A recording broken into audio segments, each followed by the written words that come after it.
El llamado del 33º grado. El conocimiento del 33º grado. Por siglos, manuscritos secretos circularon solo entre unos pocos elegidos, hombres y mujeres que se atrevieron a cruzar el límite de lo imposible. Este conocimiento, conocido como el 33º grado, jamás fue revelado al mundo común, porque concede algo que pocos soportarían: el poder de doblegar la realidad. No se trata de una metáfora, sino de una fórmula olvidada, oculta en las entrelíneas de la historia, capaz de alterar el curso de los acontecimientos, moldear probabilidades y transformar lo invisible en palpable. Si este libro llegó a usted, no fue por casualidad. Tal vez exista algo en su interior que siempre supo que la realidad no es fija, que puede ser manipulada, reescrita, rediseñada. Aquí descubrirá cómo los antiguos maestros hacían esto y por qué protegieron este secreto durante tanto tiempo. Pero cuidado, una vez que cruce estas páginas, no habrá vuelta atrás. Lo que se revelará aquí puede cambiar para siempre la forma en que usted ve el mundo, el destino y a sí mismo. Capítulo 1. El velo de la realidad. Desde los albores, los maestros del 33º grado afirmaban que aquello que llamamos realidad no es más que una capa de ilusión, un velo cuidadosamente tejido para mantener a los hombres ocupados con sombras, creyendo que ellas son todo lo que existe. Para los ojos comunes, el mundo parece sólido, fijo, inalterable.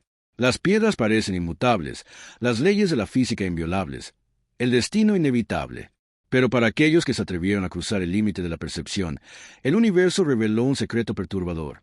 La realidad es maleable, un código vivo, listo para ser doblegado por quien entiende su lenguaje oculto. Los filósofos antiguos, los magos olvidados, los científicos visionarios e incluso líderes espirituales de eras pasadas repetían de diferentes formas la misma verdad. El mundo no es aquello que vemos, sino aquello que creemos ver. Los sentidos, decían los maestros, son como pequeñas ventanas que muestran solo un fragmento del todo.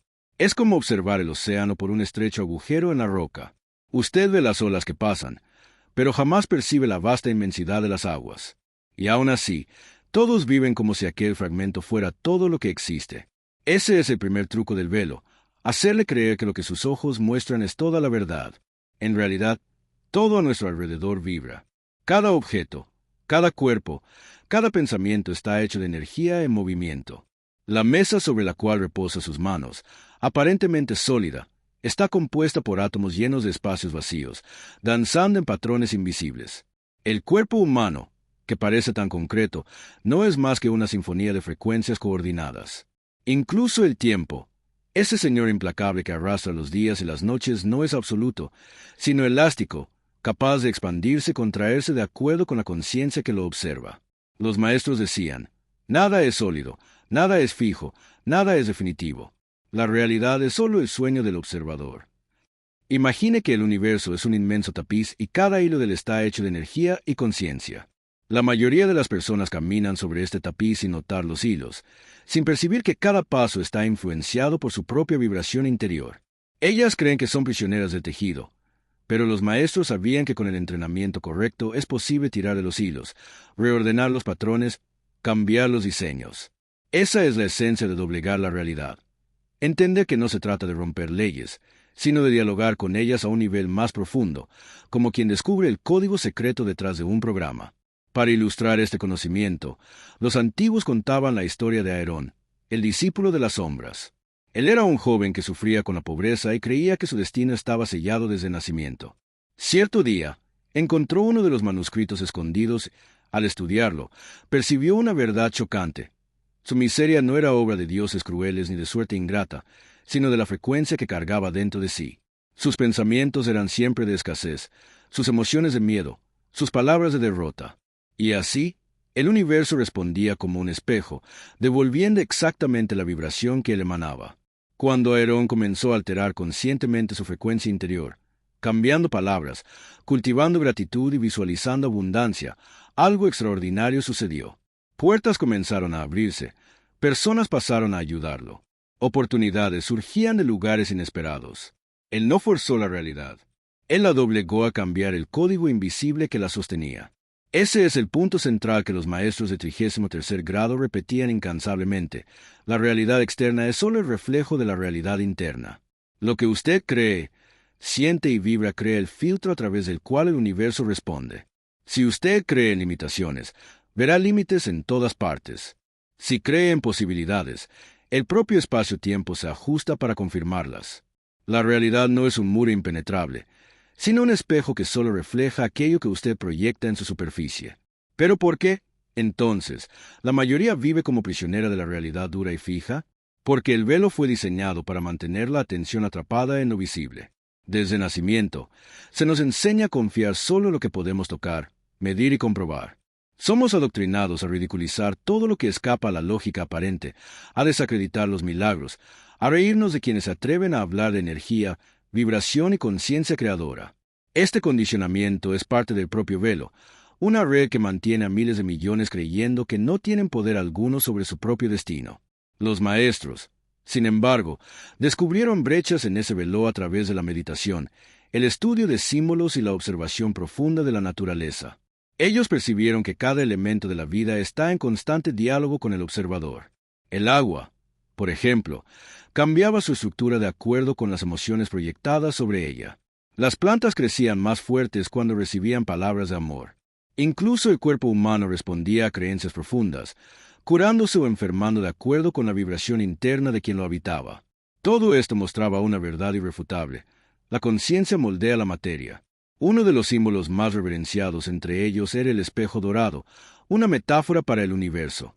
Decían que al mirarlo, cada persona vería no lo que quería, sino aquello que realmente era en su interior. Quien cargaba miedo vería un reflejo de monstruos. Quien cultivaba amor veía reflejos de luz. El mundo, afirmaban los maestros, es exactamente así. No refleja nuestros deseos superficiales, sino nuestra vibración esencial.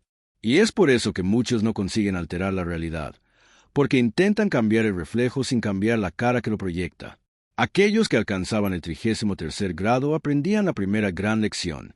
El velo no es un enemigo, sino una prueba. Existe para proteger a los desprevenidos de un poder que podría destruirlos. Imagine darle a alguien la capacidad de doblegar la realidad cuando su mente aún está dominada por la rabia o la codicia. El resultado sería desastroso. El velo impide que el poder sea accedido sin madurez. Solamente aquellos que cultivan claridad, disciplina y equilibrio consiguen ver más allá de él. Los maestros enseñaban prácticas simples, pero poderosas, para comenzar a levantar ese velo. Entre ellas, 3 se destacaban: observar sin juzgar, aprender a percibir los pensamientos y emociones sin identificarse con ellos. Este distanciamiento revelaba cuánto la mente estaba programada para repetir patrones de escasez. Reescribir palabras, sustituir discursos de derrota por afirmaciones de poder. Así, el discípulo comenzaba a alterar el código vibracional que emitía diariamente. Vivir la gratitud, no como obligación, sino como estado de conciencia. La gratitud crea una frecuencia capaz de debilitar el velo y abrir puertas invisibles. Estas prácticas, aunque simples, eran consideradas portales hacia dimensiones más profundas. Y los maestros alertaban: cada vez que alguien rasga una parte del velo, nunca más consigue vivir de la misma forma. Es como despertar de un sueño. Aún puede recordarlo, pero jamás confundirá el sueño con la realidad. Al final, la lección de 1er grado de la jornada era clara.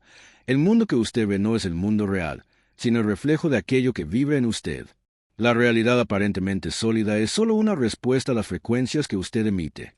Y la pregunta que los maestros dejaban a cada discípulo era simple, pero perturbadora. Si la realidad es un espejo, ¿está usted listo para mirar el reflejo que ha creado? Esta pregunta, más que cualquier ritual, era el verdadero inicio del camino. Porque solamente quien acepta que la realidad puede ser doblegada y que esa doblegadura comienza dentro de sí, está listo para cruzar el velo y entrar en el territorio secreto del 33º grado. Capítulo 2. El poder oculto del 33º grado. Pocos nombres han cargado tanto misterio a lo largo de la historia como el 33º grado. Entre estudiosos, alquimistas, filósofos secretos e iniciados de órdenes antiguas, este número siempre estuvo rodeado de reverencia y temor. No era solo un grado de conocimiento, era el símbolo de un punto final y, al mismo tiempo, de un nuevo comienzo, la cúspide de la escalera que separaba a los hombres comunes de los que se atrevían a manipular los códigos de la realidad. Aquellos que alcanzaban ese nivel no eran vistos como simples sabios, sino como arquitectos del destino, capaces de doblegar el mundo de acuerdo con su voluntad. El número 33 siempre estuvo envuelto en significados. En la numerología sagrada, representa la maestría espiritual elevada al máximo. En las tradiciones antiguas, era el número de los iluminados, de aquellos que habían superado las barreras del ego para acceder a un conocimiento que trasciende la lógica común. En las sociedades ocultas, el 33º era la marca del punto en que el discípulo dejaba de ser aprendiz para convertirse en maestro de su propia realidad. No por casualidad, antiguas escrituras hablaban de 33 portales que separaban el mundo material de las dimensiones invisibles. Traspasar estos portales significaba no solo conocer teorías, sino vivir en un estado de conciencia tan elevado que la realidad se doblegaba ante él. Pero, ¿por qué este grado era considerado peligroso? Porque el poder que concedía no era simbólico, sino práctico. Los relatos afirman que aquellos que alcanzaban el 33º grado conseguían alterar circunstancias externas con la fuerza de su vibración interna. Podían influir en resultados de batallas, curar enfermedades, atraer riquezas, modificar el rumbo de imperios enteros. Y todo esto sin mover un ejército, solo dominando las leyes invisibles del universo. Ese era el poder oculto del 33º grado, la capacidad de comprender que la realidad no es algo dado, sino algo moldeado. Uno de los manuscritos antiguos habla sobre el maestro altar, conocido como el guardián del hilo. Él decía que el universo era como un vasto telar, donde cada pensamiento humano era un hilo siendo tejido. El hombre común, sin conciencia, lanzaba hilos aleatorios, creando patrones confusos en su propia vida. Pero el iniciado del 33º grado veía el telar entero y sabía dónde tirar, dónde soltar, dónde alterar la trama. Para él, doblegar la realidad no era romper reglas, sino reordenar el tejido invisible que ya estaba allí esperando instrucciones. El secreto, sin embargo, no estaba en fórmulas mágicas ni en rituales exteriores. Los maestros siempre alertaban: el poder del 33º grado nace del dominio interior. Es cuando la mente deja de ser esclava del miedo, el corazón deja de ser rehén del ego y el alma se alinea con un propósito mayor que el propio individuo. Solo entonces el discípulo podía soportar la fuerza de ese poder sin ser destruido por él. Muchos, al intentar alcanzarlo sin preparación, enloquecieron o se perdieron en ambiciones desmedidas. Por eso, los manuscritos siempre enfatizaban: el mismo fuego que ilumina también consume. El 33º grado es llama, y si usted no está listo, será cenizas en sus manos. ¿Pero qué hacía que este grado fuera tan distinto de los anteriores? Los primeros niveles enseñaban principios básicos: disciplina material, vibración, flujo, propósito. Ellos preparaban el terreno, moldeaban el carácter, enseñaban al discípulo a lidiar con pequeños reflejos de la realidad. Pero en el 33º grado, la comprensión era total. El iniciado percibía que la realidad entera, el tiempo, el espacio, los acontecimientos, las coincidencias, respondía a una única fuente: la conciencia despierta. Cuando esa conciencia alcanzaba el grado máximo de claridad, el universo ya no era un campo de limitaciones, sino un campo de posibilidades infinitas. Se cuenta que al alcanzar el 33º grado, el discípulo recibía una visión simbólica llamada el espejo del infinito. En ese estado, él percibía que cada decisión suya generaba no solo una línea de futuro, sino múltiples realidades paralelas, todas coexistiendo. El poder oculto del 33º grado no era elegir entre ellas, sino doblegar la propia percepción para alinearse con la realidad deseada. Así, lo que parecía imposible se volvía inevitable. El discípulo no forzaba la realidad a cambiar. Él solo se movía al punto en que la realidad ya estaba moldeada a su favor. Los maestros explicaban esto con una parábola. Un viajero delante de una bifurcación ve dos caminos. El hombre común elige uno de ellos y lamenta haber perdido el otro. El iniciado del 33º grado comprende que ambos caminos existen simultáneamente. Al alterar su vibración, él simplemente se desliza hacia la senda donde su deseo ya fue realizado. Para él, no hay futuro distante que alcanzar. Hay solo la realidad elegida en cada instante. Lo más sorprendente es que este conocimiento no era usado solo para ganancias individuales. Los relatos afirman que maestros del 33º grado salvaron aldeas enteras de catástrofes, guiaron pueblos en tiempos de oscuridad, inspiraron descubrimientos científicos e incluso influyeron en el ascenso y caída de reinos. Su poder estaba siempre alineado con algo mayor: el equilibrio de la vida. Esta era la clave que diferenciaba al verdadero iniciado del falso. El primero doblegaba la realidad para expandir la vida, el segundo para inflar el propio ego. Los que se atrevieron a usar ese poder solo para sí descubrieron demasiado pronto el precio. Cuanto más manipulaban la realidad para el ego, más perdían su cordura. La realidad, al final, es un espejo, y quien intenta doblegarla solo para alimentar la vanidad, encuentra en el reflejo los propios monstruos que carga. El verdadero maestro, por el contrario, doblega la realidad con la serenidad de quien sabe que no es dueño de ella, sino solo un guardián del hilo universal. He aquí porque el 33º grado era llamado el punto sin retorno. Quien lo alcanzaba jamás podía volver a vivir como antes. Era como ver el mecanismo secreto de un gran teatro. Una vez que usted ve los bastidores, no consigue ya creer solo en el escenario. El mundo nunca más sería el mismo. Porque ahora el iniciado sabía que cada gesto, cada palabra, cada emoción era un comando que el universo obedecería fielmente. Este poder oculto, sin embargo, no era para todos. Los maestros lo guardaron en secreto porque sabían que la humanidad en su mayoría no estaba lista, pero dejaron pistas, símbolos e historias para que un día aquellos que buscaran con corazón sincero lo encontraran. Y tal vez sea por eso que este conocimiento llegó a usted ahora. La pregunta es, ¿qué hará con él? Capítulo 3. Frecuencia, emoción e intención.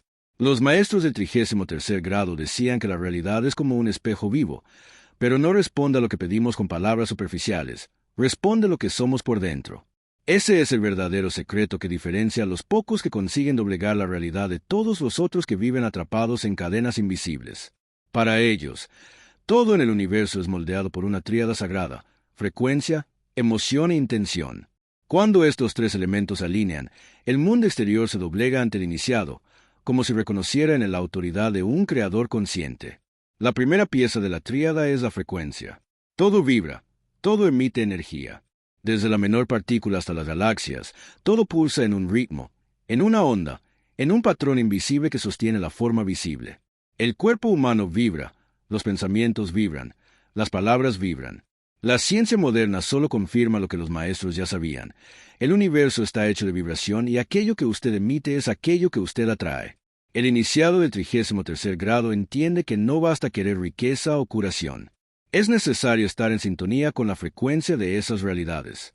Si usted vibra miedo, atrae circunstancias que confirman el miedo.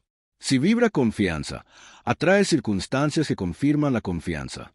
Es simple, pero poderoso. El universo no da lo que usted desea. Él devuelve lo que usted vibra. Pero la frecuencia sola no es suficiente. Es como una arpa afinada que permanece en silencio. Para que ella suene, es necesario el segundo elemento, la emoción. Para los maestros, la emoción es el combustible de la creación. Un pensamiento sin emoción es frágil, como una sombra que se disuelve al menor viento. Ya una emoción profunda, incluso sin palabras, mueve montañas invisibles. Es por eso que momentos de alegría intensa, de fe inquebrantable o incluso de dolor profundo parecen alterar el curso de la vida, porque la emoción es energía concentrada, vibrando en alta intensidad. Los maestros enseñaban que cada emoción es una firma, un mensaje enviado al universo. Miedo envía cierre, gratitud envía expansión, amor envía creación. El iniciado aprende a cultivar emociones conscientes, no como un fingimiento superficial, sino como un estado real que se instala en el corazón. El tercer elemento de la tríada es la intención. Y aquí estaba el secreto más difícil de comprender. Intención no es solo querer ni desear. Es una orden silenciosa emitida por el alma. Una dirección clara que une la frecuencia y la emoción en un único haz de energía. La intención verdadera no es ansiosa, no implora, no pide, ella declara. Para los maestros, la intención es como el arquitecto que sostiene los planos de la obra. Sin ella, la energía se dispersa en múltiples direcciones. Cuando la intención es firme, sin embargo, el universo se reorganiza alrededor de ella. Esa tríada era representada por ellos como un arco y una flecha. La frecuencia era el arco, la estructura que sostiene la creación. La emoción era la cuerda, la fuerza que da impulso. Y la intención era la flecha, apuntando al blanco elegido. Si uno de estos elementos fallaba, el disparo se perdería. Una frecuencia desalineada debilita el arco. Una emoción sin foco suelta la cuerda en el vacío. Una intención confusa hace que la flecha hierre el blanco. Pero cuando los tres están alineados, la flecha atraviesa cualquier distancia y la realidad no tiene otra opción sino doblegarse. Los discípulos del 33º grado practicaban ejercicios para dominar esta tríada. Uno de ellos era llamado el círculo de la manifestación. El iniciado se sentaba en silencio, respirando profundamente hasta sentir que su cuerpo vibraba en paz. Enseguida, evocaba una emoción específica, no de algo que deseaba en el futuro, sino como si ya estuviera viviendo aquello en el presente. Él se permitía sentir gratitud, alegría o amor como si ya fuera realidad. Por último, declaraba una intención clara y firme en una frase corta, como si fuera una orden. Yo camino en abundancia. Mi salud es plena. Mi propósito es realizado. Este ejercicio repetido con disciplina enseñaba al discípulo a unir vibración, emoción e intención en un único comando. Los maestros contaban la historia de Neria, la tejedora de destinos. Ella era una mujer simple, pero descubrió los manuscritos de 33º grado y aplicó el círculo diariamente. Vibraba gratitud por la vida, incluso en medio de la escasez. Alimentaba emociones de alegría al pensar en su comunidad prosperando. Y su intención era clara, traer abundancia a su aldea. Con el tiempo, caravanas comerciales comenzaron a pasar por la región. Tierras antes secas florecieron, y hasta viajeros relataban sentir una energía diferente al llegar cerca del poblado. No fue magia en el sentido común. Fue la tríada en acción. Neria doblegó la realidad porque su vibración, emoción e intención estaban en perfecta armonía. No obstante, los maestros alertaban. Esa tríada puede ser usada tanto para crear como para destruir. Quien vibra rabia, quien alimenta emociones de odio y dirige su intención para perjudicar, también doblega la realidad, pero en dirección al caos. Por eso, el 33º grado era considerado peligroso. No entregaba solo poder, sino responsabilidad. Era como entregar fuego divino a un hombre. Él podría iluminar la noche o incendiar el mundo. La lección final de este capítulo es simple, pero exige práctica constante.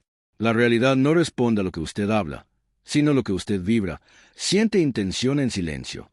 Quien aprende a alinear estos tres elementos se convierte en creador de su propia vida. Quien falla continúa esclavo del velo. Y la pregunta que los maestros dejaban resonar era siempre la misma. ¿Usted controla su frecuencia, sus emociones y su intención, o es controlado por ellas? Capítulo 4. La fórmula de la doblegadura.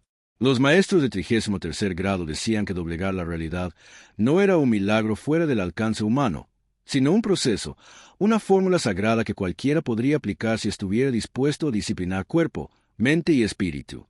Esta fórmula era transmitida solo a los discípulos más preparados, porque exigía no solo comprensión, sino coraje. Una vez que usted aprende a doblegar la realidad, el mundo nunca más será el mismo. Usted deja de vivir como víctima del destino y pasa a ser el arquitecto del tapiz invisible de la vida. La fórmula de la doblegadura se resumía en 4 pasos simbólicos, representados en los manuscritos antiguos como 4 portales dorados. Cada portal guardaba una llave esencial y cruzarlos en orden era la única forma de reescribir la realidad. Los 4 pasos eran pensamiento, emoción, acción y confianza. 1. El portal del pensamiento, la semilla de lo posible. El primer paso era siempre el pensamiento. Los maestros explicaban que toda la realidad comienza como una idea invisible, una chispa mental que vibra antes de convertirse en forma. El pensamiento es como la semilla, pequeña, frágil, aparentemente insignificante, pero cargando dentro de sí la posibilidad de un bosque entero. La diferencia entre el hombre común y el iniciado está en la calidad de las semillas que plantan. El hombre común piensa sin disciplina, esparce semillas de miedo, duda, escasez. El iniciado, sin embargo, vigila sus pensamientos como un jardinero vigila el suelo, eligiendo solo los que cargan abundancia, claridad y propósito. Él sabe que cada pensamiento es una orden al universo. La mente es la pluma que escribe el destino, decían los maestros. 2. El portal de la emoción, el fuego de la creación. Un pensamiento aislado es solo una semilla guardada en una caja. Para germinar, necesita calor del segundo portal, la emoción. Los maestros afirmaban que la emoción es energía en movimiento, la fuerza que transforma lo invisible en palpable. Cuando usted piensa en algo y lo siente profundamente, ese pensamiento gana forma y peso en el campo invisible. Es por eso que la simple idea de peligro puede acelerar el corazón, hacer sudar las manos, movilizar el cuerpo entero. La emoción es el lenguaje por el cual la mente conversa con el cuerpo y, por extensión, con el universo. El iniciado aprendía a no solo pensar en lo que desea, sino a sentir como si ya fuera real. Él se vestía de la emoción correspondiente a la realidad que buscaba. Al querer prosperidad, no pensaba en riqueza futura, sino que sentía gratitud y abundancia en el presente. Al buscar curación, no imploraba por salud, sino que sentía alegría y vitalidad corriendo en sus venas. 3. El portal de la acción, el suelo de la manifestación. El tercer portal era el más desafiante, la acción. Los maestros eran claros. La realidad no se doblega solo en el plano invisible. Ella necesita ser anclada en el mundo material. Es como plantar una semilla. Pensamiento es la semilla. Emoción es el calor que la hace germinar. Pero sin colocarla en el suelo, nada sucede. Muchos caían en la trampa de creer que solo pensar positivo bastaba. Los maestros alertaban que ese era el error más común. Pensar y sentir son indispensables, pero sin acción. La realidad no tiene dónde enraizarse. El discípulo necesitaba actuar como si ya fuera dueño de la realidad que deseaba. ¿Quería prosperidad? Organice sus finanzas. ¿Quería amor? Practique amor consigo y con los otros. ¿Quería salud? Alinee sus hábitos al cuerpo saludable que ya existe en potencial. La acción era llamada el testimonio visible de la fe invisible. Ella mostraba al universo que el discípulo estaba listo para sostener lo que pedía. 4. El portal de la confianza, el vínculo con lo invisible. El último portal, y tal vez el más importante, era la confianza. Después de pensar, sentir y actuar, el discípulo necesitaba soltar el control, entregando el resultado al flujo del universo. Esta era la parte más difícil, porque exigía abandonar el miedo y la ansiedad, cesar la vigilancia obsesiva para ver si está funcionando. La confianza era descrita como la tierra fértil que protege la semilla hasta que brota. Sin confianza, el discípulo cavaba el suelo todos los días para ver si la planta estaba creciendo, matándola antes de florecer. Pero con confianza, él sabía que en lo invisible la realidad ya estaba moviéndose, lista para alinearse en el momento justo. La confianza no era pasividad, sino certeza silenciosa. Era vivir como si ya se hubiera recibido, sin prisa, sin desesperación. Esta entrega completaba el ciclo de la doblegadura y abría el portal final, la materialización. El símbolo de los 4 portales en los templos antiguos. Esta fórmula era representada por 4 portales dorados en línea, cada uno con una inscripción. En el primero se leía, la mente crea. En el segundo, el corazón da vida. En el tercero, las manos anclan. En el cuarto, la fe completa. El discípulo que cruzaba los 4 portales en armonía veía su realidad doblegarse ante él, no por magia ciega, sino porque había dominado el mecanismo secreto por el cual el universo siempre funcionó. La parábola del sembrador de mundos. Los maestros contaban la historia de un hombre llamado Elión, conocido como el sembrador de mundos. Él era visto como alguien que tenía una suerte común. Todo lo que tocaba prosperaba. Pero al ser preguntado sobre su secreto, el león decía solo, «Yo sigo los 4 portales». El león pensaba con claridad, sentía con intensidad, actuaba con coherencia y confiaba sin dudar. Cuando decidió fundar una ciudad en medio del desierto, todos se rieron, pero él pensaba en ella con detalles. Sentía alegría como si ya estuviera construida.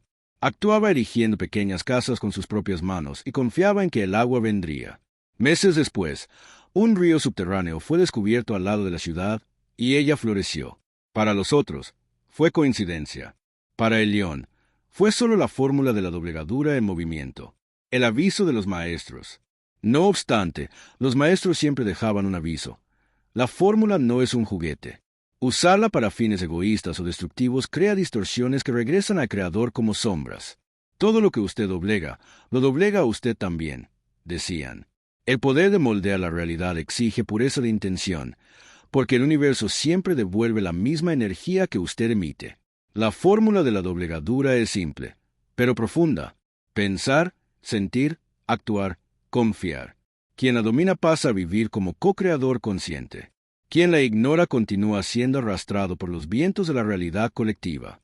Y los maestros dejaban siempre una pregunta al discípulo delante de los 4 portales. ¿Está usted dispuesto a pensar, sentir, actuar y confiar como si ya fuera el creador de su realidad? ¿O continuará creyendo que la realidad es quien decide por usted? Capítulo 5. El ritual del reflejo. Entre todos los secretos guardados por los maestros de 33º grado, pocos eran tan poderosos y temidos como el ritual del reflejo. Él era descrito como la práctica capaz de alterar no solo pequeños acontecimientos, sino doblegar probabilidades enteras, reescribiendo líneas de destino que parecían inmutables. No era un hechizo ni una invocación mística. Era un ejercicio de alineamiento tan profundo entre mente, emoción y energía que el propio universo no tenía más remedio que responder. Los manuscritos antiguos decían, el mundo es un espejo y quien aprende a hablar con el reflejo gobierna lo que ve. Ese era el fundamento del ritual.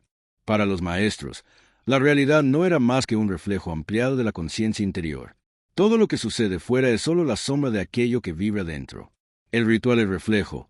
Por lo tanto, era un entrenamiento para dialogar directamente con ese espejo invisible. El preparativo. El discípulo era conducido a una sala oscura, donde no había ventanas ni objetos. En el centro, solo un espejo simple apoyado sobre una mesa de piedra. Antes de comenzar, el discípulo pasaba horas en silencio hasta que sus pensamientos se aquietaran y su respiración se hiciera lenta, como si cuerpo y alma estuvieran listos para cruzar un umbral. Entonces el maestro decía, no se mire a sí mismo, mire el reflejo de aquello que desea ver. El espejo no era mágico. El poder no estaba en el vidrio, sino en el discípulo. Al encararse, él debería proyectar la realidad que quería vivir, hasta que la imagen reflejada no fuera más solo su rostro, sino un atisbo del futuro elegido. Si deseaba salud, necesitaba sentir el vigor en cada célula, hasta que sus ojos reflejaran vitalidad. Si deseaba prosperidad, necesitaba sentir abundancia hasta que el espejo mostrara confianza y alegría. Capítulo 6. Guardianes de la realidad. Los maestros del 33º grado afirmaban que doblegar la realidad era un poder sagrado, pero también peligroso. Muchos buscaban la fórmula, la técnica, el ritual, pero pocos comprendían que el verdadero desafío no era aprender cómo doblegar, sino cómo sostener la nueva realidad sin ser destruido por ella. Por eso, decían que ningún discípulo podría cruzar el umbral de la creación consciente sin antes despertar los guardianes de la realidad dentro de sí. Estos guardianes no eran entidades externas, sino virtudes internas, fuerzas invisibles que protegían al iniciado contra los peligros de la propia mente y del propio ego. Los antiguos manuscritos describían 7 guardianes, cada uno simbolizando una cualidad esencial. Ellos eran presentados como centinelas de pie delante de 7 portales, impidiendo el paso de aquellos que no estuvieran listos. No había forma de engañar a estos guardianes, porque no juzgaban palabras o apariencias, sino la vibración real del corazón. Solamente quien los incorporaba verdaderamente podría doblegar la realidad sin perderse en el camino. 1. El guardián de la claridad, la luz que disipa la niebla. El primer guardián era la claridad. Representaba la capacidad de ver la realidad tal como es, sin ilusiones creadas por el miedo o por el deseo ciego. Los maestros afirmaban que muchos fracasaban no porque les faltara poder, sino porque no sabían exactamente lo que querían. Confundían deseo con propósito, ambición con destino. La claridad exigía que el discípulo se preguntara, ¿qué es lo que realmente busco? ¿Para qué? ¿Y a quién servirá esto? Solamente respuestas sinceras cruzaban a este guardián. Quien intentaba engañarlo con intenciones egoístas veía sus propios reflejos volverse distorsiones, cayendo en realidades fragmentadas. 2. El guardián de propósito, la estrella que guía la noche. El segundo guardián era el propósito. Doblegar la realidad sin un propósito mayor era como dar una espada a un niño, peligroso e insensato. El propósito funcionaba como una brújula, guiando la energía e impidiendo que se dispersara en direcciones conflictivas. Los maestros contaban la historia de Erian, un discípulo que intentó doblegar la realidad para obtener riquezas sin propósito. Él consiguió oro y tierras, pero perdió amigos, salud y paz interior. Fue solamente cuando alineó su intención con el propósito de construir algo que beneficiaba a su comunidad que su realidad se estabilizó. El guardián del propósito enseña que todo poder sin misión se convierte en peso, pero cuando la misión es clara, el universo entero se doblega para ayudar. 3. El guardián del merecimiento, la llave que abre la caja fuerte. El tercer guardián era el merecimiento. Muchos creen que no son dignos de prosperidad, amor o victoria. Cargan culpas, creencias de escasez, memorias de fracaso. Este guardián exige que el iniciado reconozca, yo merezco porque soy parte de la vida y la vida me desea pleno. Pero atención, el merecimiento no es arrogancia. No significa creerse superior a los otros, sino aceptar que todos tienen derecho a acceder a la abundancia. El discípulo que duda de su merecimiento nunca cruza a este guardián, pues la realidad refleja exactamente su creencia. Si cree que no merece, crea un mundo que confirma esa idea. 4. El guardián de la gratitud, el portal que multiplica. El cuarto guardián era la gratitud. Él recordaba al iniciado que la abundancia no se construye sobre la ingratitud. Quien se queja constantemente, quien ignora las bendiciones que ya posee, cierra las puertas del flujo. La gratitud, por otro lado, es una llave maestra. Abre nuevos caminos, multiplica recursos, atrae oportunidades invisibles. Los maestros enseñaban la práctica de la gratitud consciente, no solo como palabras, sino como estado vibracional. El discípulo necesitaba sentir gratitud, incluso por lo que aún no se había manifestado, como si ya fuera real. Este estado magnético atraía la nueva realidad más rápido, porque el universo respondía a la frecuencia de la completitud, no de la carencia. 5. El guardián de la acción alineada. El testimonio de la verdad. El quinto guardián era la acción alineada. Doblegar la realidad nunca fue solo mental o espiritual. Necesitaba ser también físico. Muchos deseaban, visualizaban, sentían, pero no actuaban. Y sin acción, la realidad no tiene cómo manifestarse plenamente. Acción alineada significa actuar de acuerdo con el reflejo que usted quiere ver. Si busca prosperidad, organice su vida financiera. Si busca salud, cuide el cuerpo. Si busca amor, practique amor diariamente. Cada gesto es una prueba para el guardián de la acción. ¿Usted cree de verdad en lo que está creando o solo fantasea? 6. El guardián de la humildad. La corona invisible. El sexto guardián era la humildad. Él protegía al iniciado contra el veneno del ego. Muchos que descubrieron el poder de doblegar la realidad se perdieron en orgullo, creyendo que eran dioses por encima de los otros. Estos cayeron en abismos profundos, porque la realidad, como un espejo, les devolvió las distorsiones del orgullo. La humildad no significa disminuirse, sino recordar que el poder viene para ser usado al servicio de la vida. El verdadero maestro no ostenta ni exige reconocimiento. Su vida es el testimonio silencioso de su grandeza. El guardián de la humildad asegura que el discípulo no será consumido por el fuego que debería iluminar. 7. El guardián de la fe, el puente invisible. El séptimo y último guardián era la fe. No una fe ciega, sino la confianza profunda de que lo invisible ya está en movimiento. La fe es el puente entre el mundo interno y la manifestación externa. Sin ella, el iniciado cava la semilla todos los días para ver si germinó, matándola antes de nacer. Con ella, descansa la certeza, sabiendo que la realidad ya se doblegó incluso antes de ver las señales. Los maestros afirmaban, la realidad se doblega primero a lo invisible, luego a lo visible. Quien duda cierra el portal, quien cree mantiene el puente abierto. La unión de los guardianes. Estos 7 guardianes trabajaban en conjunto. Claridad sin propósito era confusión. Propósito sin merecimiento era vacío. Merecimiento sin gratitud era ingratitud disfrazada. Gratitud sin acción era estancamiento. Acción sin humildad era orgullo. Humildad sin fe era debilidad. Fe sin claridad era ceguera. Solamente cuando todos los guardianes estaban despiertos, el discípulo podía doblegar la realidad de forma estable. De lo contrario, crearía resultados inestables que pronto se deshacían. La historia del discípulo Arión. Las tradiciones cuentan sobre Arión, que intentó usar las enseñanzas para doblegar la realidad rápidamente. Él tenía claridad y acción, pero le faltaba humildad. Consiguió crear riquezas inmensas, pero cayó en arrogancia. En poco tiempo, todo lo que construyó se desmoronó. Cuando volvió al templo, el maestro solo dijo, «Usted quiso cruzar sin llamar a los guardianes. Ahora vaya y aprenda con ellos». Alión, después de perderlo todo, despertó gratitud incluso por lo que quedaba. Cultivó humildad verdadera y retomó su práctica. Solo entonces consiguió reconstruir su realidad, esta vez sólida, equilibrada y duradera. La pregunta de los maestros. Al final, los maestros siempre dejaban una pregunta delante de los 7 portales.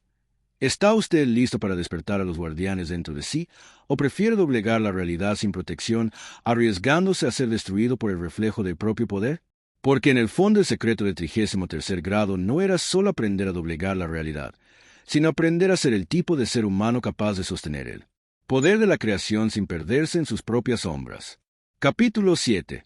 El código de las coincidencias.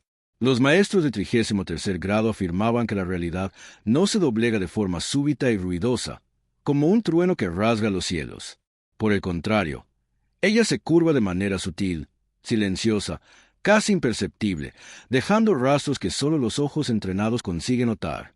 Estos rastros eran llamados el código de las coincidencias, señales misteriosas que surgían en el camino del iniciado para confirmar que la realidad estaba respondiendo a su comando. Para los ignorantes, eran meras casualidades. Para los sabios, eran confirmaciones de que el espejo del universo ya estaba moviéndose en dirección al nuevo reflejo. El código de las coincidencias era descrito como un lenguaje secreto del universo, un sistema de señales que alineaba tiempo, espacio y energía para guiar al iniciado, como si la realidad, al ser doblegada, dejara marcas, pequeñas costuras en el tejido invisible que se manifestaban en forma de encuentros inesperados, números recurrentes, frases oídas al azar, caminos abiertos de manera improbable. El discípulo que ignoraba esos mensajes se perdía, pero aquel que las reconocía aprendía a caminar con confianza, sabiendo que cada paso estaba siendo confirmado por el cosmos. La naturaleza de las coincidencias. Los maestros enseñaban que las coincidencias no eran accidentes, sino puntos de intersección entre dos líneas de realidad. Cuando el iniciado cambiaba su vibración interior, pasaba a atraer experiencias que correspondían a la nueva frecuencia. Estas experiencias se presentaban como eventos improbables, encuentros aparentemente aleatorios, pero que tenían un propósito oculto, mostrar que la realidad ya estaba siendo reconfigurada. Decían, las coincidencias son el idioma de lo invisible. Quien no las lee pierde el mapa. Quien las lee encuentra el camino. Los tres tipos de coincidencias. Según los manuscritos, había tres categorías principales de coincidencias, cada una con un significado distinto. Coincidencias de confirmación. Surgían cuando el iniciado necesitaba la certeza de que estaba en el camino correcto. Un ejemplo, pensar en cambiar de profesión y el mismo día oír a tres personas diferentes mencionar la misma área. Para los maestros, esto era el universo diciendo, continúe, la realidad ya se está ajustando. Coincidencias de dirección aparecían cuando la realidad necesitaba guiar al iniciado a un camino específico.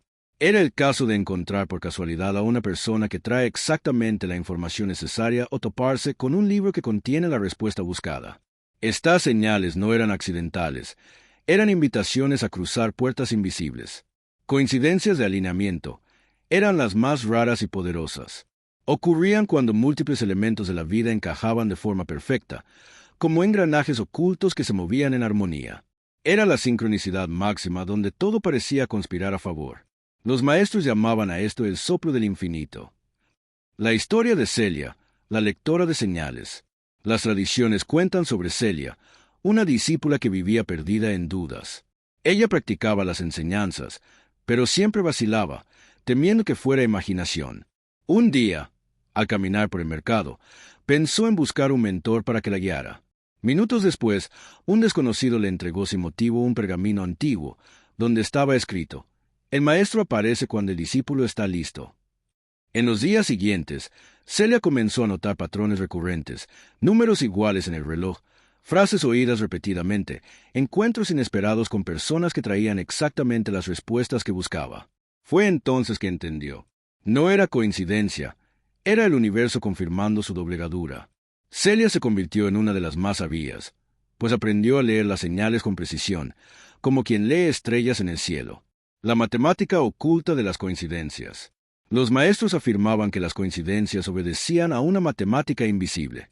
Cuando la frecuencia del iniciado se alineaba a un nuevo estado de realidad, probabilidades que antes eran mínimas comenzaban a manifestarse con frecuencia creciente.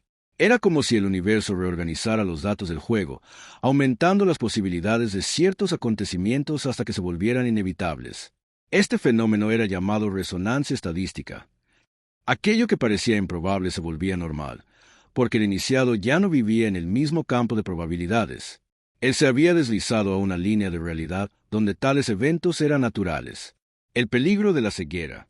A pesar de su belleza, el código de las coincidencias conllevaba un aviso.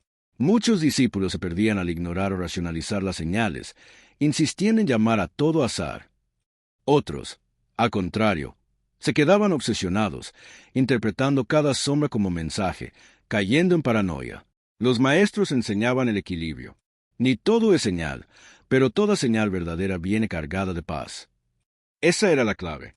La señal auténtica no creaba miedo u obsesión, sino que traía una sensación de claridad silenciosa, como si algo dentro dijera, «Es por aquí». Prácticas para reconocer el código. Para entrenar a los discípulos, Los maestros proponían ejercicios. El diario de las coincidencias, registrar todas las coincidencias notadas durante el día para percibir patrones recurrentes. La pregunta silenciosa. Antes de dormir, el discípulo hacía una pregunta clara al universo y permanecía atento a las señales del día siguiente. La escucha interior.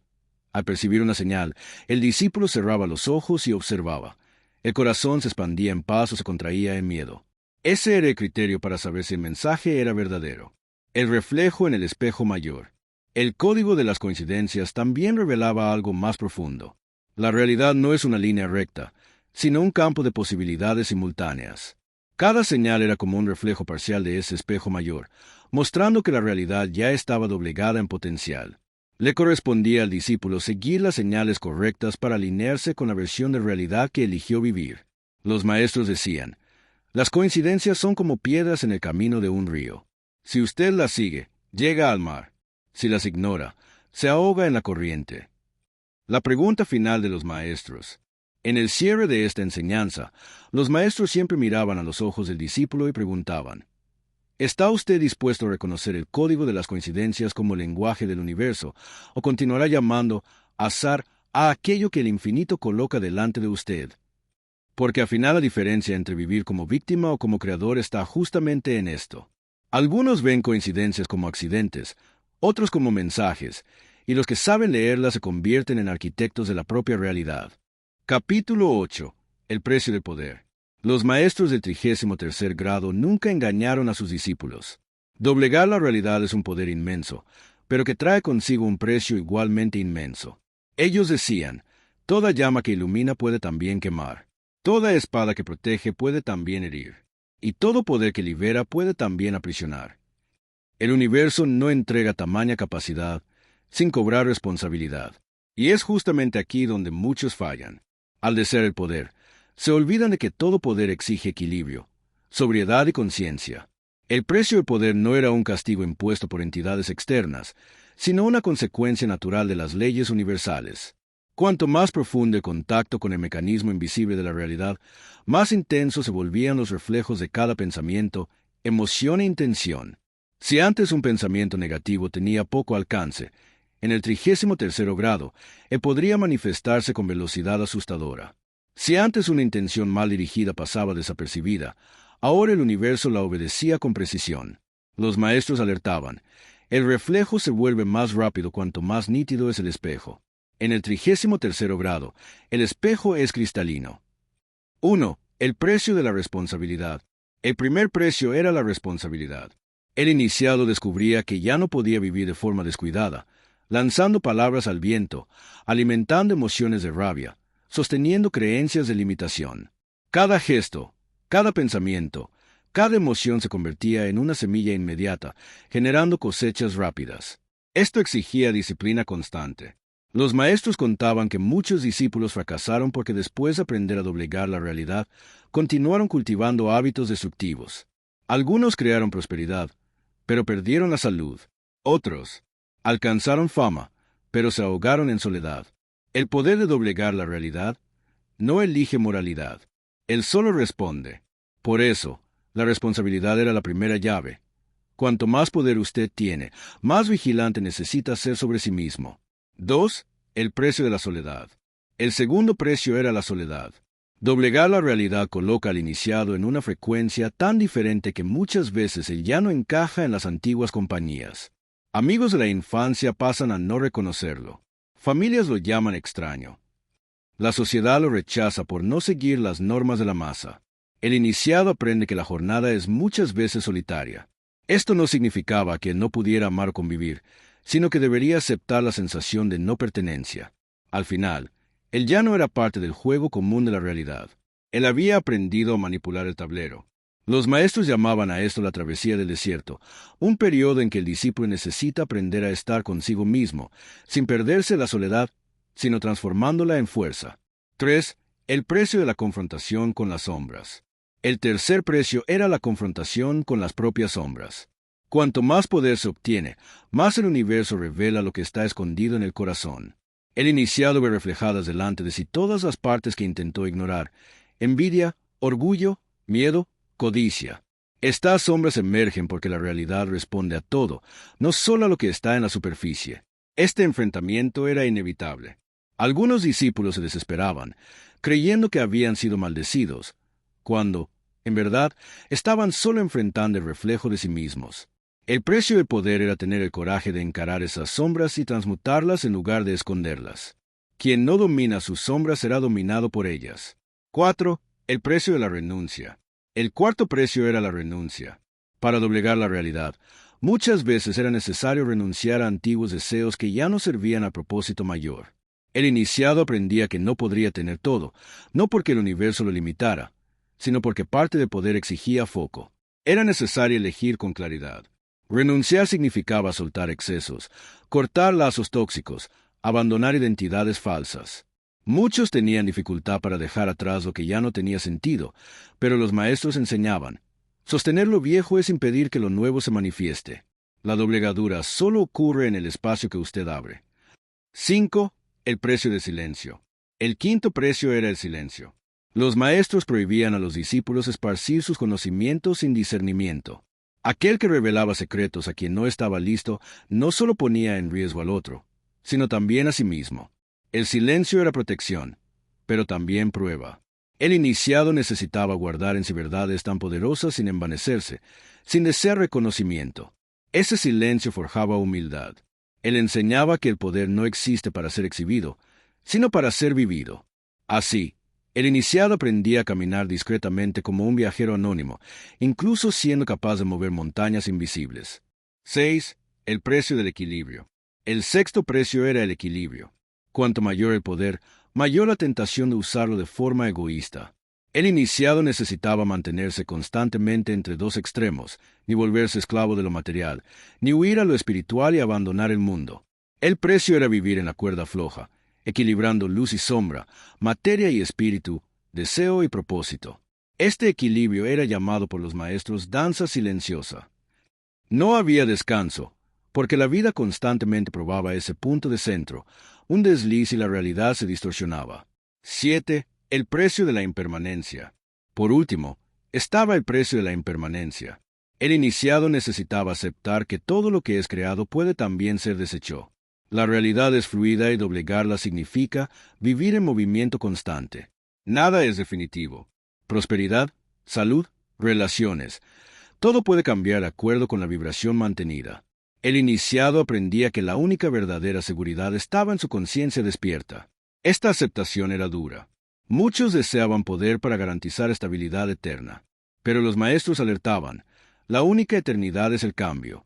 El precio de poder era vivir en paz con el flujo. La historia de Maurik, el orgulloso. Los registros hablan de Maurik, un discípulo brillante que dominó la fórmula de la doblegadura con rapidez. Él atraía riquezas, influencia, conquistas, pero se dejó dominar por el orgullo, creyendo que era invencible. Ignoró la humildad, rechazó el silencio, se burló de la disciplina. Luego, el reflejo le devolvió sus propias sombras. Sus bienes fueron destruidos por guerras. Su mente se sumergió en paranoia y él terminó aislado, incapaz de confiar ni en sí mismo. Los maestros lo citaban como ejemplo. Maurik no pagó el precio de poder. Él intentó usarlo sin los guardianes. El reflejo solo devolvió su arrogancia multiplicada. La lección final. Al final, los maestros resumían el precio de poder en una frase: cuanto más puede usted doblegar la realidad, más necesita doblegarse a sí mismo. Doblegarse aquí significaba ceder el ego, moldearse en humildad, rendirse a propósito. El verdadero iniciado no es aquel que controla el mundo externo, sino aquel que domina el mundo interno. El precio es alto, pero la recompensa es mayor: libertad, plenitud y la capacidad de vivir como co-creador consciente. Y los maestros siempre concluían esta enseñanza con la misma pregunta: ¿está usted dispuesto a pagar el precio del poder o prefiere vivir sin él, prisionero de una realidad que nunca se doblegará para usted? Capítulo 9. El portal de la elección final. Los maestros del 33º grado afirmaban que todo iniciado, tarde o temprano, se encontraría delante de lo que llamaban el portal de la elección final. No era una puerta física ni un ritual secreto realizado en templos ocultos. Era un momento de destino inevitable, en que el discípulo necesitaba decidir si permanecería para siempre como prisionero de la realidad o si se atrevería a cruzar la frontera para convertirse en arquitecto consciente de su propio destino. Este portal no podía ser forzado, tampoco evitado. Surgía cuando la suma de estudios, prácticas, caídas y aprendizajes llevaba al discípulo al punto en que ya no había retorno. Los manuscritos describían este momento como el más solitario de la jornada. El discípulo podía haber recibido instrucciones, orientaciones y señales durante todo el camino, pero cuando se acercaba al portal, ningún maestro podía cruzarlo por él. El portal de la elección final era personal, intransferible e inevitable. Él probaba no el conocimiento acumulado, sino el coraje de vivir de acuerdo con ese conocimiento. La naturaleza del portal. El portal de la elección final no se presentaba de la misma forma para todos. Para algunos, surgía como una crisis existencial profunda. Perder un trabajo, una relación o todo lo que daban por seguro, siendo forzados a decidir quiénes eran realmente sin las máscaras del mundo. Para otros, el portal se manifestaba como una oportunidad única, imposible de ignorar, una invitación inesperada, un riesgo que exigía coraje, una oportunidad de cambiar de vida radicalmente. La esencia era siempre la misma. El discípulo era colocado delante de dos realidades. Una segura, conocida, pero limitada, el camino de prisionero. Otra incierta, arriesgada, pero llena de posibilidades infinitas. El camino del arquitecto. Los maestros decían, en la elección final no hay término medio. O usted doblega la realidad o continúa siendo doblegado por ella. El camino de prisionero. El prisionero es aquel que, incluso conociendo los secretos, elige no usarlos. Él prefiere confort de la vida previsible, aunque esa previsibilidad sea una prisión. Él puede incluso tener vislumbres de poder, puede incluso creer en las leyes universales, pero no tiene el coraje de asumir responsabilidad plena sobre su creación. El prisionero vive esperando que algo externo resuelva sus problemas, gobiernos, jefes, suerte, dioses. Él renuncia a su poder porque tiene miedo del precio. Y así el universo continúa reflejando sus limitaciones, confirmando sus creencias de impotencia. Los maestros no condenaban a los prisioneros. Decían que ese también era un camino, solo más lento, lleno de repeticiones, sufrimientos y lecciones dolorosas. El prisionero aprende por el dolor aquello que podría aprender por la conciencia. El camino del arquitecto. El arquitecto, por otro lado, es aquel que se atreve a cruzar el portal. Él asume que su vida no está en manos del azar, sino que es reflejo directo de su vibración. Él no espera que la realidad se ajuste. Él la doblega conscientemente. El arquitecto piensa con claridad, siente con profundidad, actúa con alineamiento y confía con serenidad. Él acepta a los guardianes, paga el precio del poder y lee las señales del código de las coincidencias como mapas de orientación. Él no niega el miedo, pero no deja que el miedo lo gobierne. Ser arquitecto no significa vivir sin desafíos. Significa vivir con la certeza de que cada desafío puede ser moldeado, resignificado y transformado. Es caminar por el mundo sabiendo que la realidad no es algo fijo, sino un tejido en constante movimiento, listo para ser rediseñado. El ritual de la elección.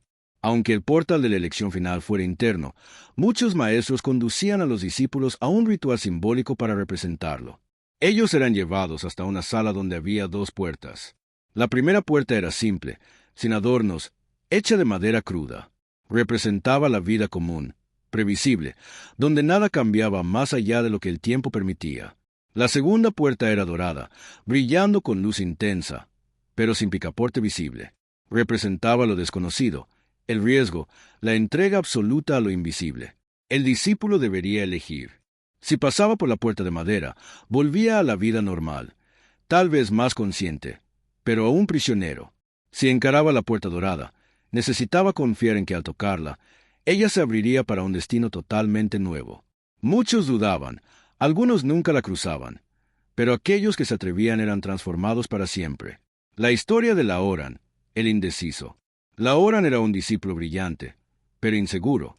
Conocía la fórmula de la doblegadura, practicaba el ritual del reflejo, leía las señales de las coincidencias.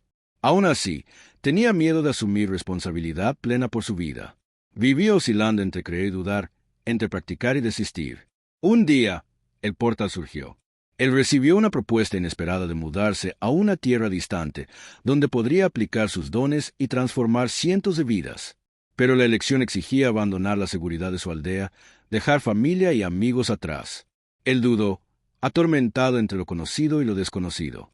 Los maestros solo dijeron, no hay correcto e incorrecto. Solo está la vida que usted crea con su elección. La hora partió y, al cruzar el umbral de lo desconocido, vio la realidad abrirse delante de él como nunca antes. Se convirtió en uno de los mayores arquitectos de su generación. El portal lo transformó porque se atrevió a cruzarlo. El reflejo de la elección. El portal de la elección final no era solo una metáfora, era una prueba de fuego. Quien elegía permanecer como prisionero continuaba viviendo en ciclos repetitivos, atrayendo los mismos problemas hasta finalmente estar listo para elegir diferente. Quien elegía ser arquitecto, sin embargo, pasaba a vivir en alineamiento con el flujo universal.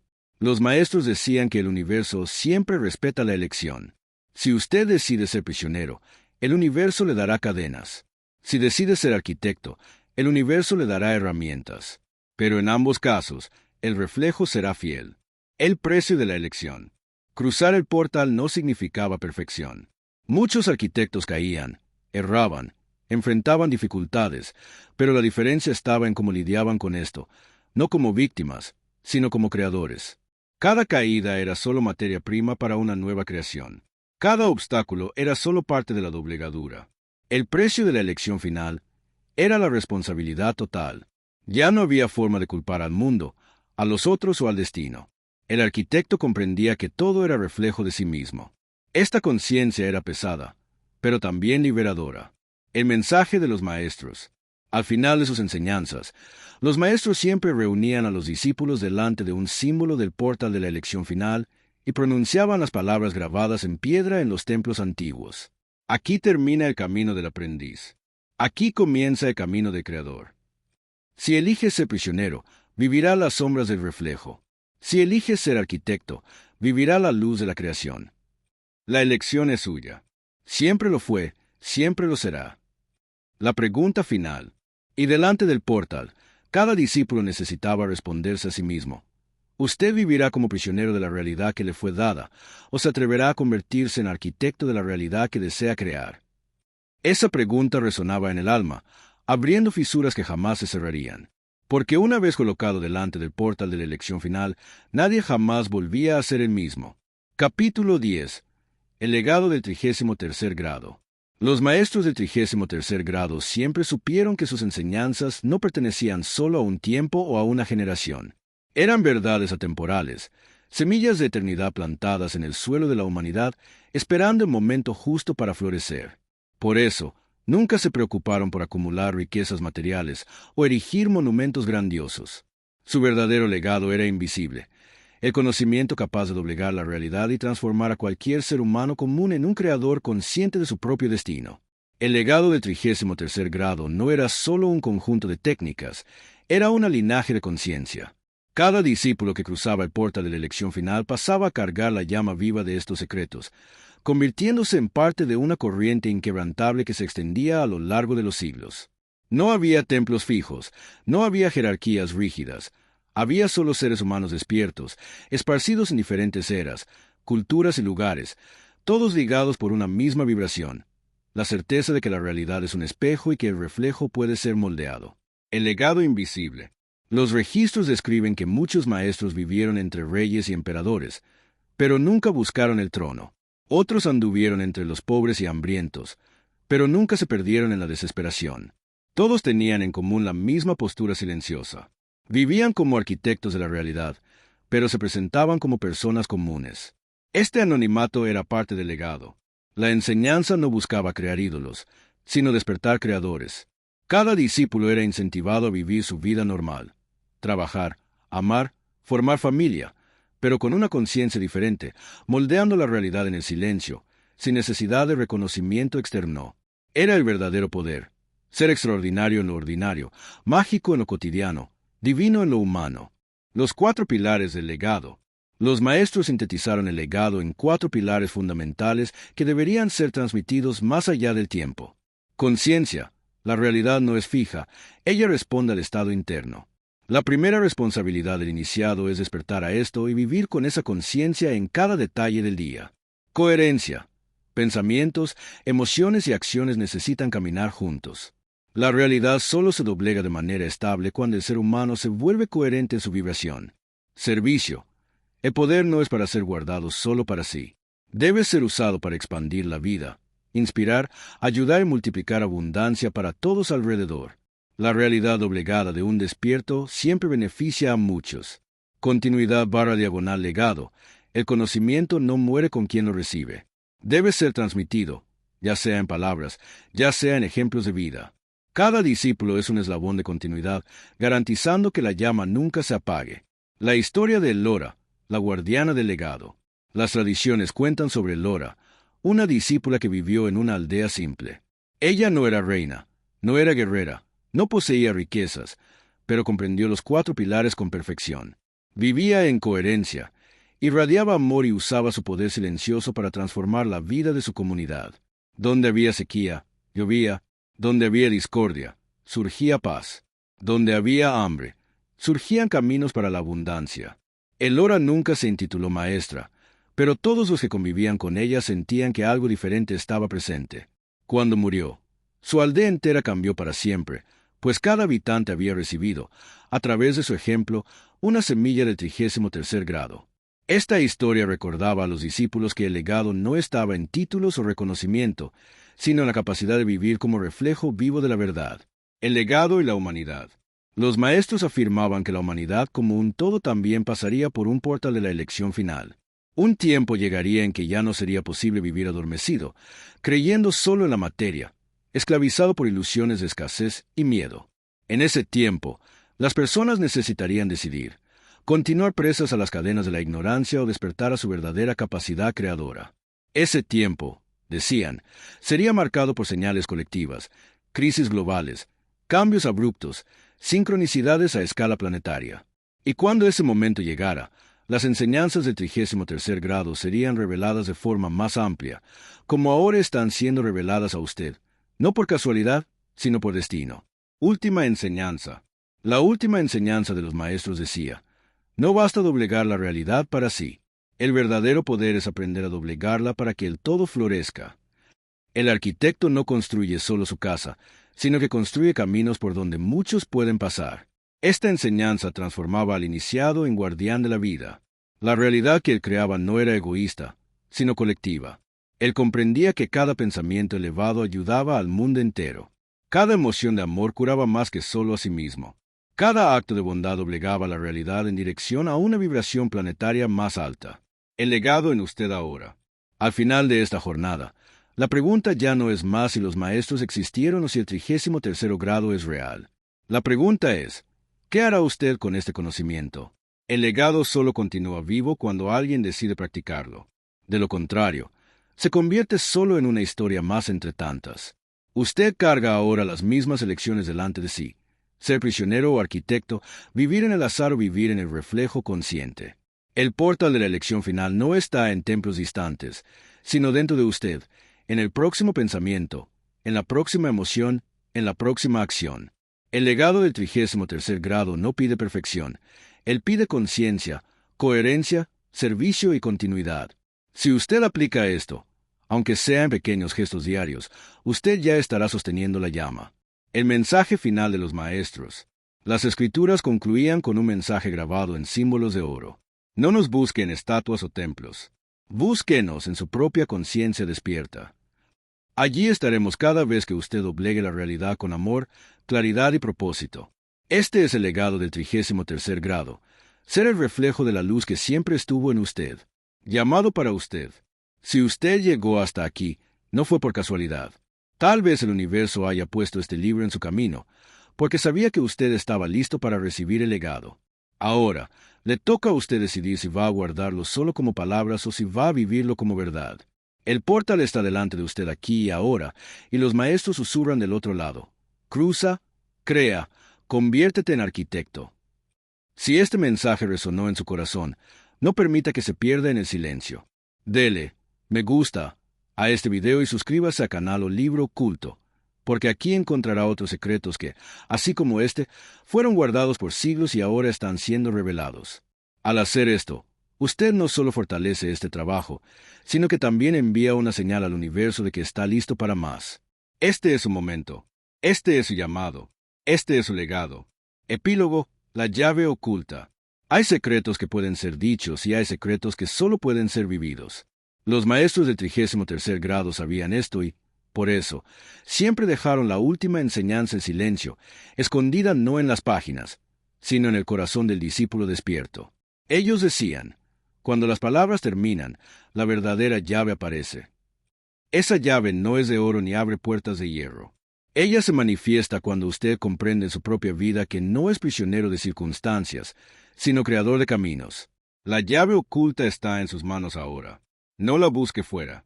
Ella pulsa en cada elección, en cada pensamiento, en cada emoción que usted decide sostener. Y tal vez un día usted perciba que el verdadero secreto no era aprender a doblegar la realidad, sino descubrir que usted siempre fue la propia realidad, doblegándose para despertar en sí misma.